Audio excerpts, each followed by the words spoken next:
Assalamualaikum warahmatullahi wabarakatuh. Apa kabar sahabat GMPI dimanapun berada? Kali ini kembali lagi di channel YouTube GMPI Sumut Channel. Hari ini berhadir Ustadz Dr. Muhammad Ali Albani MA, Sekretaris MUI Medan, ya Ustadz. Ya. Assalamualaikum Ustadz. Waalaikumsalam warahmatullahi. Ya. Jadi ini ada satu pantun Ustadz, kami persembahkan khusus untuk Ustadz. Kalau katanya hendak pergi ke kota Dumai, jangan lupa pakai selendang. Kami yakin channel YouTube GMPI makin ramai karena kedatangan Ustadz Kondang. Alhamdulillah. Sehat ini Ustadz? Insya Allah, mudah-mudahan sehat semua kita. Amin, amin. Hari ini Ustadz, kita ingin membahas sebuah Ustadz ya, berita yang lagi viral Ustadz di televisi, media sosial manapun Ustadz kan, tentang ada seorang ibu Ustadz yang tega menggorok anaknya sendiri, ketiga anaknya ini Ustadz. Kemudian ada juga tentang pendeta yang ingin menghapuskan 300 ayat Ustadz. Jadi ini Ustadz, kita akan membahas ini. Mungkin santai-santai aja kita bahas ini Ustadz ya. Pandangan MUI terhadap sikap ibu ini bagaimana Ustadz yang tega menggorok anaknya? Karena saya baca media sosial itu Ustadz, ada yang bilang ada bisikan gaib, ada juga yang bilang kejiwaannya yang terganggu gitu Ustadz. Bagaimana ini pandangan MUI Ustadz? Baik, Assalamualaikum warahmatullahi wabarakatuh. Waalaikumsalam. Bismillahirrahmanirrahim. Alhamdulillahirabbil alamin wa bihi nasta'in ala umur dunya waddin. Mudah-mudahan kita selalu dalam lindungan Allah Subhanahu wa taala. Amin ya rabbal alamin. Dan semua aktivitas kita adalah sesuatu yang manfaat. Memang semakin berkembang zaman ini ya.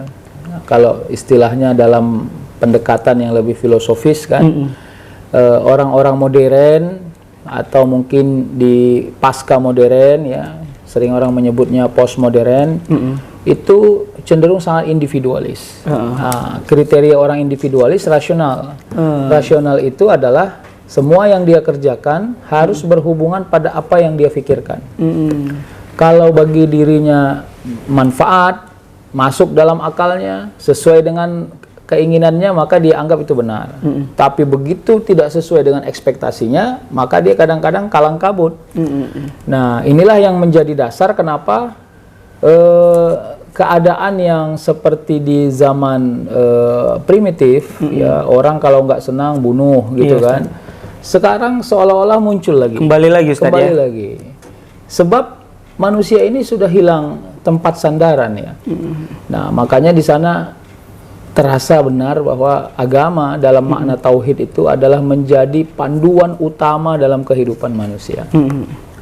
Nah, sekarang tadi kita bicara dua hal besar ya, kelihatannya ya. Nah, memang Majelis Ulama secara lembaga belum ada mengeluarkan statement khusus. Ya, karena memang secara linier Majelis Ulama akan berpendapat sesuai dengan apa yang disebutkan mulai dari Majelis Ulama Pusat sampai pada daerah. Tapi jika saya diizinkan untuk memberi pandangan ya. Iya Ustaz. Yang pertama bahwa memang kesulitan kita menghadapi masalah. Itu satu dulu ya. Padahal Allah kan sudah sebut dalam Al-Qur'an la yukallifullahu nafsan illa wus'aha laha ma kasabat wa 'alaiha maktasabat, di akhir surah Al-Baqarah. Makna besar dari ayat ini kan begini. Hakikatnya semua manusia yang Allah berikan perjalanan hidup, kita sering menamainya ujian, musibah gitu ya. Iya Ustaz. Sebenarnya kita mampu melewatinya, tapi melewatinya harus dengan kekuatan iman yang baik. Kalau imannya tidak baik, tidak sempurna, ditambah lagi emosional yang tinggi, inilah yang menjadi sulit ya. Kan ada orang yang sebab dia mau cari rokok saja dia bisa bunuh orang. Iya Ustaz. Ada orang yang mohon maaf syahwatnya tinggi, akhirnya anaknya dia perkosa misalnya. Kenapa? Karena kejadian edan ini adalah ciri di mana orang tidak punya sandaran. Nggak ada sandarannya. Sandarannya itu hanya kemanfaatan. Manfaat nggak? Nah, kalau konteksnya ibu tadi. Ya, kalau kita lihat ya, walaupun memang perlu kita klarifikasi kebenarannya, kalau istilah Islamnya tabayun ya. Apakah benar sebab dia depresi, sebab dia ditinggalkan suaminya, sebab dia merasa tidak bahagia. Tapi saya kira kalau itu klausulnya, itulah dia hal-hal yang mendasarinya. Itu kan hal-hal yang juga dialami banyak orang. Semua orang juga merasakan hal yang sama. Artinya bahkan orang yang tidak punya rumah, yang mohon maaf tinggalnya di kolong jembatan pun, mungkin dia punya problem yang jauh lebih besar dari itu. Semua orang punya masalah, Ustaz ya. Iya, nah sekarang tinggal menyikapinya. Maka apa hukumnya melakukan satu tindakan kriminal karena kita merasa dikriminalisasi juga? Nggak boleh. Jadi membalas kezaliman dengan kezaliman sebenarnya itu tidak sesuatu yang benar. Apalagi kezaliman yang kita balas itu bukan kepada orang yang melakukan kezaliman. Misalnya tadi kan anaknya justru yang dia jadi korban, Ustaz ya. Nah, lalu dia mengatakan bahwa kasihan anak saya nanti juga menderita seperti saya. Wah, ini kan tidak masuk akal. Maka ini menjadi edukasi yang tinggi bagi masyarakat ya yang menikmati channel YouTube GMPI ini. Ini menjadi pendidikan yang besar bagi kita. Hadirnya misalnya YouTube ini menjadi pencerdasan lah bahwa masyarakat harus bisa melihat dengan sempurna. Kalau ada problem kan disitulah gunanya kita bersilaturahim. Ada tetangga, ada keluarga, ada saudara, mungkin teman satu perguruan, teman satu organisasi. Di sanalah kita berbincang. Nah, kira-kira gitu. Jadi Ustadz, semua orang punya masalah, tapi bagaimana bahkan orang yang menganggap dirinya tak punya masalah pun masalah, Ustadz ya. Tapi bagaimana menanggapi sebuah masalah tersebut, Ustadz ya. Artinya kembali tadi iman diperkuat ya, Ustadz. Iya, iman diperkuat, keyakinan kepada Allah bahwa Allah akan memberi jalan keluar itu juga diperkuat. Allah tidak akan menguji suatu kaum atau seseorang ya, Ustadz, tanpa melebihi kebatasannya gitu, Ustadz ya. Artinya sesuai kemampuannya gitu. Jadi Ustadz, problem ini ataupun kejadian ini, Ustadz, mungkin karena apa Ustadz ya, pengaruh dia lebih memendam ya, Ustadz, tidak keterbukaan terhadap orang lain. Itu yang menyebabkannya, Ustadz ya. Kalau kita baca secara sederhana sih sepertinya begitu, karena kan komentar dari tetangga-tetangganya juga dia bukan orang yang terlalu berinteraksi dengan baik kan. Makanya di sanalah letak, kalau orang bilang aduh silaturahim itu kan habis-habisin waktu, kira-kira gitu kan. Nah sekarang begini kita baru paham efeknya. Tempat kita bercerita, tempat kita bertukar pikiran, ya ke Allah wajib. Di sanalah zikrullah, di sanalah doa. Tapi kepada manusia usahanya, ikhtiarnya. Kita bercerita bagaimana bertukar pikiran gitu. Apakah itu Ustadz ada pengaruh dari apa masa saat ini kan gadget yang berkembang itu, Ustadz, yang menyebabkan dia imannya itu goyah gitu, Ustadz. Bagaimana itu, Ustadz? Kalau saya ya justru melihatnya gadget sebagai faktor teknis, tidak faktor utama. Kalau faktor teknis itu begini ya, mungkin model kejahatannya dia bisa saja terinspirasi dari gadgetnya, tapi jahatnya itu saya yakin bukan sebab gadgetnya. Nah, jadi karena orang jahat itu selain dari kesempatan, memang dia juga punya kemampuan melakukan kejahatan.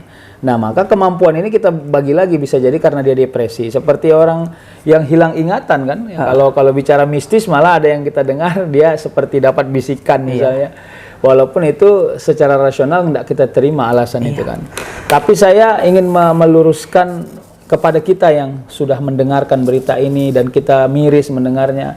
Ini adalah pelajaran yang paling berharga ya. Makanya dalam Al-Quran itu kan disebut fa'tabiru ya ulil albab. Kita harus ambil iktibar kepada semua yang terjadi, yang kalau itu terjadi kepada kita, kita pun ngeri gitu, takut kita. Nah gitu kira-kira. Baik Ustadz, sekarang yang berita viral selanjutnya tadi Ustadz yang saya jelaskan atau ucapkan tadi Ustadz, tentang pendeta yang ingin menghapus 300 ayat Al-Quran. Ini bagaimana pandangan dari MUI Ustadz? Terkhusus Ustadz pribadi gitu Ustadz. Iyalah, jadi yang pertama begini, memang sangat apa ya, meresahkan pandangan beliau itu, meskipun saya yakin itu adalah pandangan pribadi beliau di luar nalar sehat. Nah, saya yakin itu.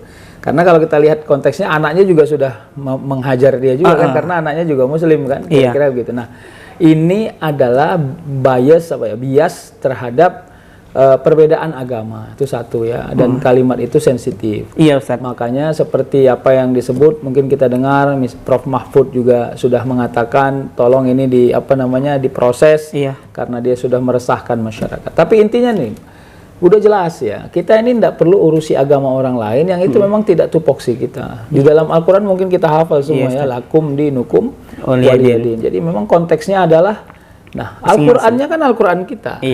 Yang memahami ayatnya juga kita, dan kita memahami bahwa tafsir-tafsir para ulama tidak ada yang menyebutkan sesuatu yang ekstrim tentang ayat-ayat yang dia anggap radikal dan ekstrim itu. Nah, mungkin kebetulan dia saja yang terlalu awam memahaminya. Nah, jadi inilah hati-hati berlisan, karena kadang-kadang yang membuat perpecahan bukan benturan fisik, tapi benturan lisan. Nah, ini kegaduhan-kegaduhan ini harus kita karena selesaikan. jadi sebuah problem atau kontra di tengah masyarakat, Ustadz kan? Oh iya, jadi apalagi isu ini tidak jauh-jauh dengan isu-isu yang belakangan muncul yang mungkin kita juga sudah cenderung merasa tidak asik mendengarnya kan. Nah, maka sebagai saya pribadi ya mungkin konteksnya juga karena saya ada di MUI misalnya, kita menyayangkan kejadian itu yang pertama. Yang kedua, kalau ini berhubungan dengan kondusivitas masyarakat, maka kita berharap aparat penegak hukum ikut hadir di sana. Karena alat ukur kenegaraannya adalah jangan sampai ada perpecahan di negara ini. Tentang paham agama, tak pernah ada agama yang bisa disamakan akidahnya. Tapi konteks sosialnya boleh saja bisa boleh sama, Ustaz ya. Gitu. Jadi bagaimana respon yang harus dilakukan masyarakat ataupun terkhusus umat Islam ini, Ustaz, terhadap hal tersebut? Iya, kan jelas ya dalam hadis itu kan disebut ya, kalau engkau menemukan satu kemungkaran, kalau mampu mencegah dengan tangan, cegah dengan tangan. Tapi maknanya tolong difahami. Iya, Ustaz. Dengan tangan itu power. Kepada siapa? Kepada orang yang halal kita melakukannya. Misalnya orang tua kepada anak, bukan memukul, tapi memberi edukasi yang keras lah kira-kira gitu. Nggak boleh itu kira-kira gitu ya.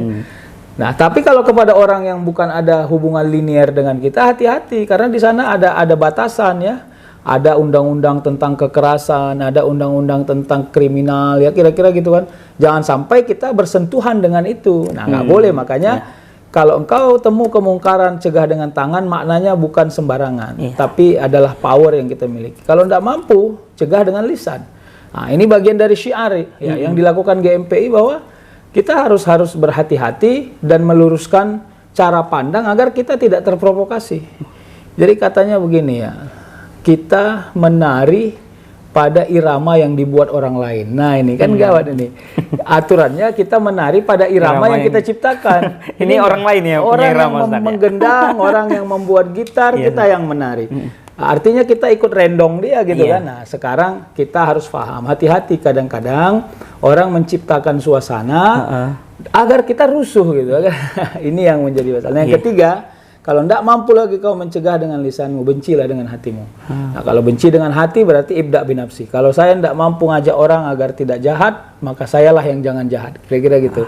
Nah, ini saran kita kepada masyarakat Indonesia, khususnya Muslim secara luas, jangan terprovokasi lalu melakukan kegiatan-kegiatan kriminal, ya, tindakan-tindakan yang anarkis. Karena kita harus percaya negara ini negara hukum. Ada pihak Ustaz, yang harus menegakkan hukum, Ustaz ya. Kita serahkan. Juga negara agama yang dilindungi juga dengan hukum. Kita percaya kepada mereka. Nah, kita beri usulan kalau memang ada usulan yang sifatnya membangun. Saya kira itu. Ya, Ustaz. Mungkin ini aja nih, Ustaz, yang bisa kita bincangkan, Ustaz. Insyaallah. Semoga nanti pertemuan selanjutnya Ustaz lebih banyak lagi waktunya. Amin, insyaallah. Kami mengharapkan waktu Ustaz lebih di sini nih, Ustaz. Insyaallah. Baik, Ustaz, terima kasih atas kehadirannya. Sahabat GMPI, demikian dulu pertemuan kita hari ini. Acara ini disponsori oleh Hapa Skincare. Mohon maaf apabila ada kesalahan. Assalamualaikum warahmatullahi wabarakatuh. GMPI sanggup mengatasi tantangan.